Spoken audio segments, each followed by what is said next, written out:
இன்றைக்கி லஞ்சுக்கு ஆட்டு மூளை குக் பண்ணணும்னு நினச்சேன். இதுக்கு எப்போவுமே ஜிஞ்சர் கார்லிக் பேஸ்ட்டை இடித்து அதோட பட்டை ஏலம் ரெண்டுமே போடணும். அதோட டொமாட்டோ, ஆனியன் இதெல்லாம் போட்டு நிறைய பெப்பர் பவுடர் போட்டுக்கொள்ளணும். அது மாதிரி சில்லி பவுடர் கொஞ்சம் பேருக்கு லைட்டாக போட்டால் போதும். அதே மாதிரி டர்மரிக்கும் கொஞ்சம் கூடையாக போட்டுக்கொள்ளணும். இதை எல்லாத்தையும் போட்டு இதை அப்படியே க்ளோஸ் பண்ணி இது நல்லா ஒரு பக்கம் வேக காட்டும். இதை பிரட்டப்பட அப்படி பிரட்டினோம்னா நாங்கள் எல்லாமே கூலாகிடும். ஸோ அதுக்கு பிறகு இதை மெதுவாக நல்லா பிரட்டிக்கொள்ளணும்.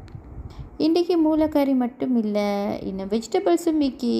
ஸோ இன்றைக்கி நான் இன்னொரு வெஜிடபிள் செஞ்சேன். என்னன்னா இந்த சின்ன பட்டுக்காவை இதுக்கு ஸ்ப்ரெட்ஸ் போட்டு அதே மாதிரி பிலா சீட் போட்டு நல்லா வதக்கி எடுத்துக்கிறேன்.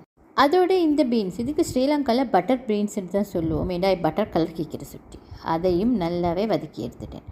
டால் இல்லாட்டி அன்றைக்கி சாப்பாடே இல்லைன்னு அர்த்தம். ஸோ டாலும் கொஞ்சம் குக் பண்ணியாச்சு. இது தான் ஃப்ரெண்ட்ஸ் இன்றைக்கி என்ன லஞ்ச். இன்றைக்கி நீங்கள் என்ன சாப்பிட்டீங்கன்னு மறக்காமல் எனக்கு கமெண்ட்டில் ஷேர் பண்ணிக்கோங்க. Bye friends.